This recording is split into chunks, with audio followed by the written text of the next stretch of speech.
Bob, you're next.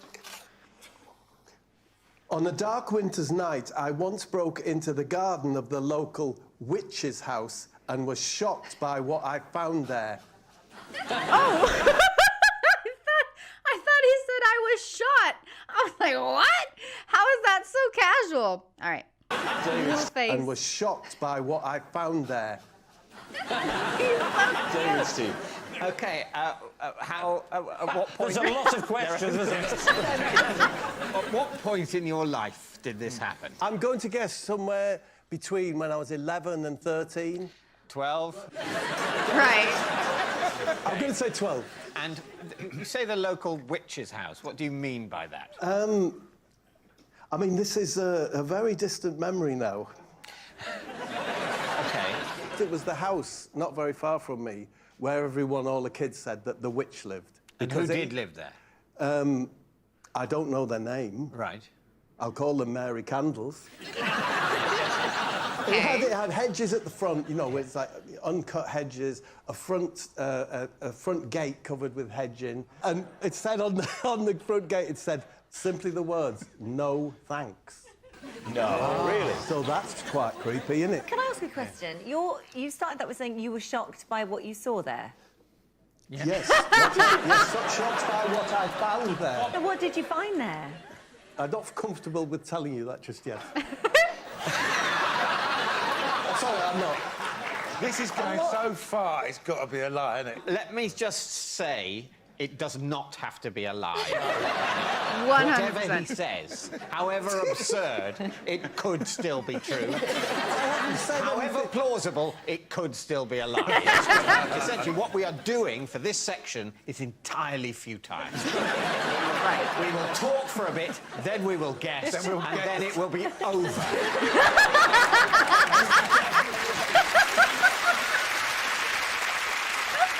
So how did you come to go into this house? Who were you with? I was with, what's he called? I was with Ken Numbers.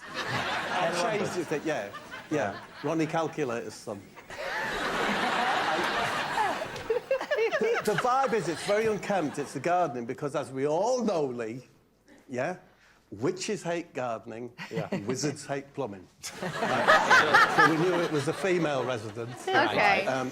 So you've never seen Mary Candles, but you're only speculating it must be a witch rather than a wizard because it was an unkempt garden with no sign of deficient plumbing. Exactly.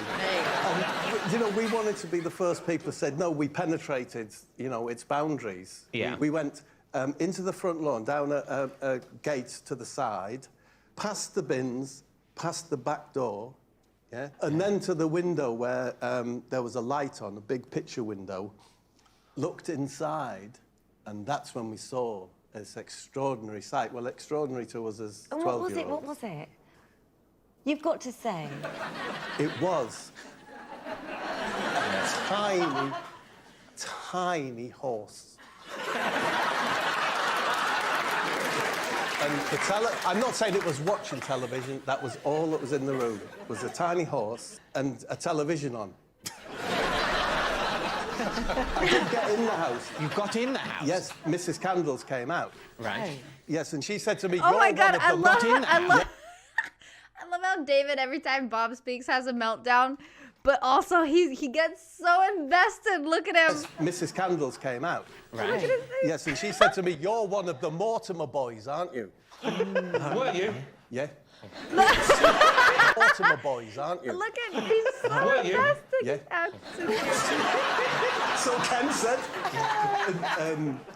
And she said, would you like to come in and see the horse? And she took us in, and it stank of paraffin. It was hot. That horse? Hot. No, that was on the house. I thought about the horse stunk The of horse paraffin. did stink, actually. Did he? Yeah. Of? Meat, hot meat.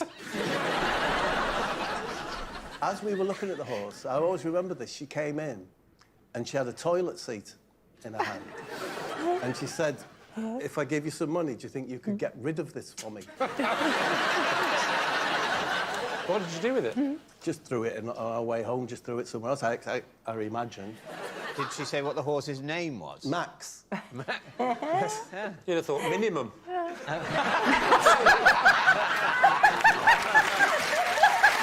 right, Suggs, what are you thinking about this? I mean, you know, it's so preposterous, but David's flung me by saying this is the way he carries on anyway. Oh, Yeah, same. I mean, but no, I'm saying lie, of course. You say it's a lie. I say It was when you said the horse smelt like hot meat. Well, do you remember the detail of the paraffin heaters? Yes. Oh, yes. We're talking 40, maybe 50 degrees there with those old... 40 or 50 degrees centigrade. So we're talking like the temperature of the desert in Saudi Arabia. Right.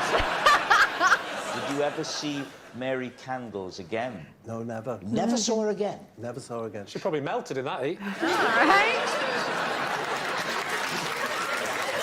It's like ridiculous. All right, what are you going to say then, Dave?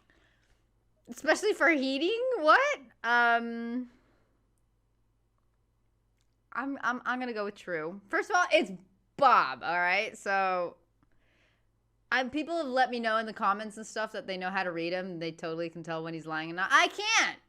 I cannot. This guy, I feel I relate so hard to David Mitchell when Bob is on, because it's just, I don't know. It's just so ridiculous. The thing that comes to mind is when he talked about the smells, and for a memory that's kind of fuzzy or a long time ago, smells like just impregnate in memory just so differently than anything visual or anything else. And when he talked about it like, yes, he just actually remembers the smells. And there were very specific smells that he said. The more smelling of hot meat, I'm with the woman on that, just weird. And the 40 to 50 degrees, I think he just messed up, because that makes no sense. But it's Bob, man. I'm going with true. I'm probably gonna, whatever. Let's see David, what David says. Do we think lie? I think it's a lie. I think it's a lie. I think it is a lie. All right, they're saying it's a lie. Now, we should bear in mind that when it comes to Bob, David has a very poor track record. Yeah, me too. Let's see if he can be better tonight. Bob, truth or lie? I was telling the truth. Yes! Yes! Awesome! It's true. Bob really did break into a creepy garden. Suggs, you're next. The way Rob just like reduced the whole story into, it was he broke in and saw in the witch's garden and was shocked by what he saw or whatever, and just, yep, he totally broke in. That was it. That was like the only truth to the story. That is awesome, dude. That is awesome. I'm so happy I got that right.